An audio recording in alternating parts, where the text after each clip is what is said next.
Hello. Today, I want to talk to you about non-action verbs.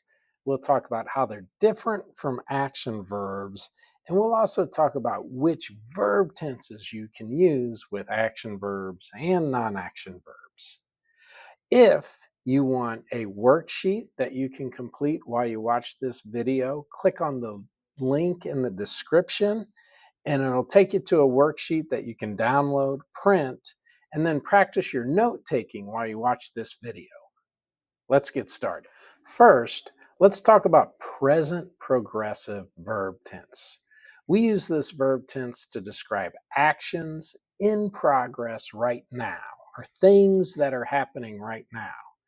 If we look at this picture, we can see there's a lot of actions happening in this classroom. Some of the actions happening in progress right now in the picture. First, the students are sitting in the class. Second, the students are raising their hands. Look at this third sentence. The students are knowing the answer. Does that sound right? Let's look at that third sentence. Look at these two sentences. Which one sounds better? The students know the answer. The students are knowing the answer. In this case, the one to me that sounds a lot better is the students know the answer. The reason is because know is a non-action verb. So we don't usually use it in the progressive verb tenses. We usually just use the simple verb tense, and that first sentence is present simple. Let's talk about the differences between action and non-action verbs.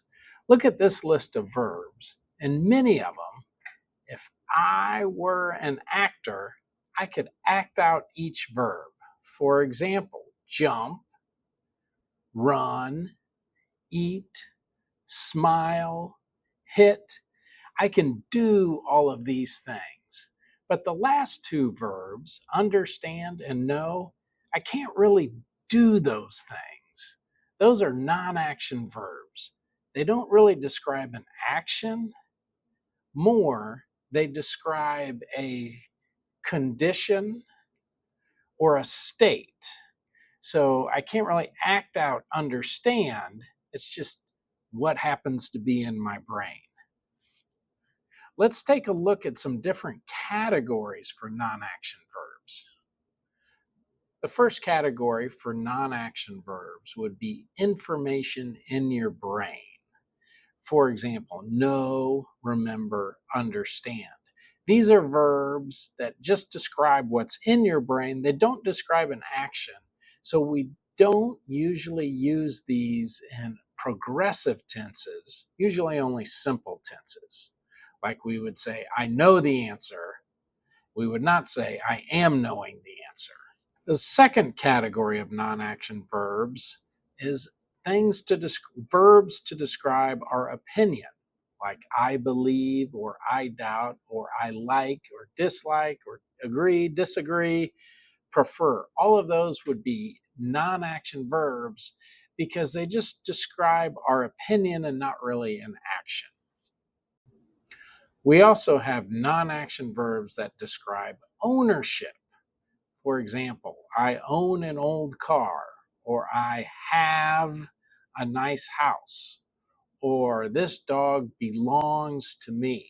All three of those we would only use in simple tenses like present tense, not in progressive verb tenses. Another category for non-action verbs are desires, like I need to eat some food, or I want to make some more videos, or I wish I had $1,000,000. In all of those, we just use simple tenses, not progressive tenses, because they're non-action verbs. And finally, we have the verbs that describe our sense perceptions. But you want to be careful with these because these can have two meanings, an action meaning or a non-action meaning. I have a whole nother video that you can check out that describes the the action and verbs with both action and non-action meanings. But for this video, I'll just talk about the non-action meaning for these sense perceptions. For example, smell, like Dan smells bad, describes my condition, not really an action. Or I feel happy.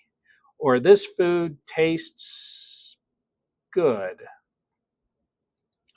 Or, yes, I can hear you, and yes, I can see you. And all of those situations, those would be the non-action meaning for these sense perception verbs. So to review, today we've talked about non-action verbs, and we said non-action verbs we can use in present tenses like present simple or past simple, but not usually in progressive verb tenses like present progressive. For example, I have she wants a cheeseburger now. The cheeseburger tastes good. The idea is now, but it's not really an action there. But the last one, she is eating a cheeseburger. That's an action. So for that one, we would use the progressive tense. For the other two, want and taste, those would be the non-action meaning of those verbs. If you like this video, please subscribe and also check out the playlist about action and non-action verbs. And you can also get a link, if you look at the description, a link for my textbook on Amazon. And that's a great way to help improve your English. I hope you have a great day.